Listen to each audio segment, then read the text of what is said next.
seen you like in 5 years. You want some cheesy poos, bro? Oh, man. Wow, thanks to Sora AI, it can bring imagination all to real life.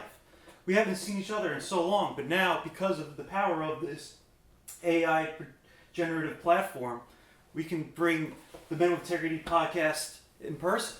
That's right. All it took was the power of AI and the ingenuity of technology. That's right, guys.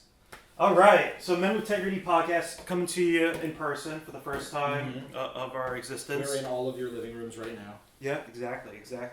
Wow, Sora Not Sorry. Sorry, not sorry.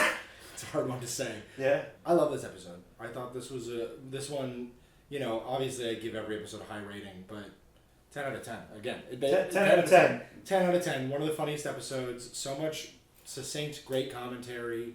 I was saying during the episode that I love the way that they kind of love Trump now. Like, they don't love him, obviously, but the way they depict him is much more loving than I feel like they ever did with Garrison.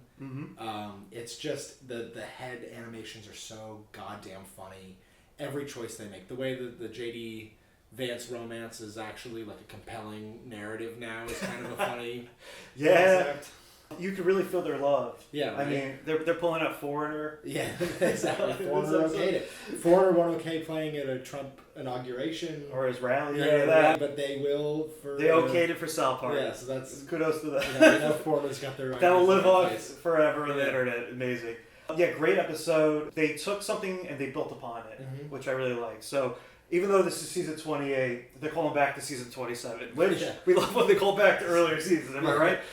So they as a long-time fan, they call it season 27. So something that you've talked about was wondering what they were going to do with AI, where they're going to take it. So earlier with Randy taking with Tegridy Farms and him using ChatGPT and their commentary on that, and what were they going to do to advance that? And that's what they did this episode, and they did it. Just incredible. Oh my god. The Totoro!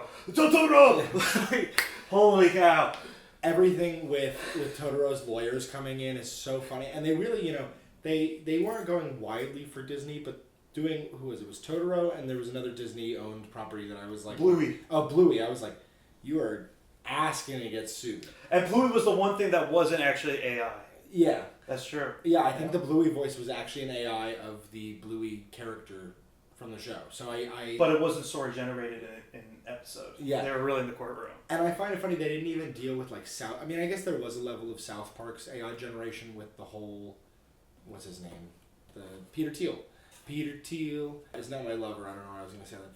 Peter Thiel is... He's the Antichrist. Yeah, is the... Yeah, no, Peter Thiel knows about the Antichrist. Antichrist. Yeah, so Peter Thiel, his whole plot of making Cartman, I guess, was sort of that...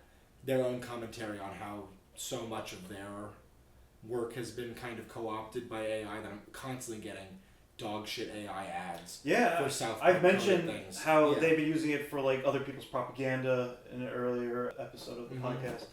Yeah, so they've been affected by it too. And they're immediately when the episode opens, you see Santa Claus, you're like, whoa! And it was funny because when I first watched the episode, we talked in the previous podcast about Santa Claus coming back. So I was like, holy shit, did I call it? Did Matt and Trey listen to it? It's good I send them their files before I edit them. Yeah, they be following this podcast. Yeah. So so that was really funny, and you're just like, wait, what? And you're like, of course, AI. Yeah. And then you just kept on escalating. I mean, the Popeye stuff was so funny. And it's a great wall. Oh man, the wall showing Garfield, showing Betty Boop. Popeye. Oh my goodness. Felix the Cat. Yogi Bear. Yeah, Yogi Bear. What is it? Droopy Dog? Droopy shitting in Kyle's mouth. Oh my god. So funny. And then the cop.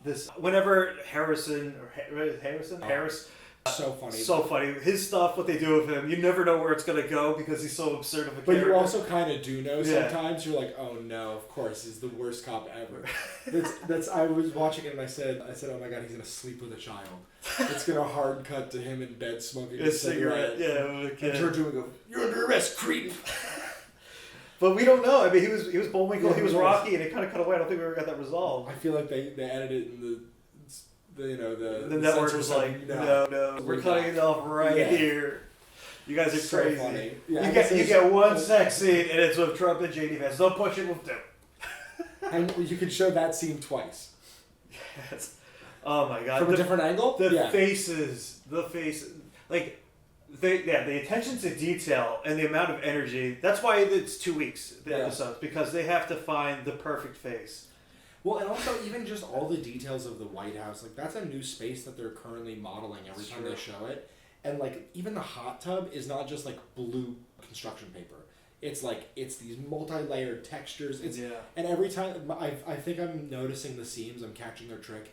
It's every time they cut away from Trump and they come back, they swap it to a different face model of one of the photos. So I never am like, oh, how are they motioning it? You know, they're picking different ones.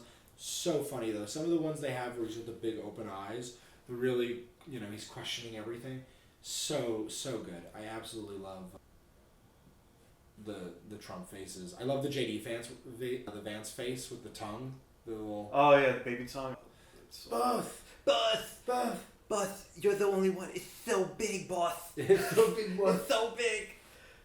Oh, in the Lincoln bedroom, of course. And then they pan to Lincoln. Oh my god, dude. Well, Lincoln would have loved that. Oh, yeah, I mean... Hold on, let me pull up a Sora video. I'll show you.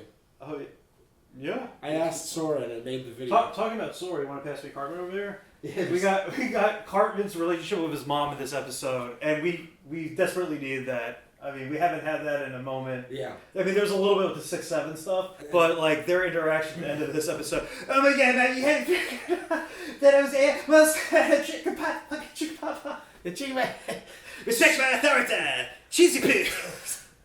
And I love it. I feel like they've been really, like, the last couple, you know, I guess the last couple seasons. Yeah. This way, they've been dealing so much with Cartman's philanderization and how to kind of, like, recapture him as a character in all of it. And now I feel like they're just kind of playing with it in general. Like, we'll find out what character he is in a little bit. But he's been sidelined for a moment. It's been what everyone else thinks about Cartman. It's not actually what Cartman says or feels. But I think it's also a commentary about the AI platform itself. Like, it's outsourcing other content, so it's not going to do the most current. It's not going to be believable because it's taking things from like long ago. It can't judge any of that. And it's like one of the things that AI is so good at making South Park is because there's 20 years of TV, and like you're saying, like that old library is the consistent bit. Like it's going to make a Kenny, oh my God, you killed Kenny bit much faster than it would make something about member berries. To be fair though, member berries are still in that catalog. Yeah, well, I think this episode just captured that concept like perfectly. A lot of times they get really close to it and they don't necessarily land it fully. They do land it most of the time, but like the commentary was so on point. Just the build of it was so funny, and then every single kid slowly getting caught into the AI trap too. And it's like this new, world of bullying that I'm sure that it's going to happen in schools and stuff like that. Absolutely.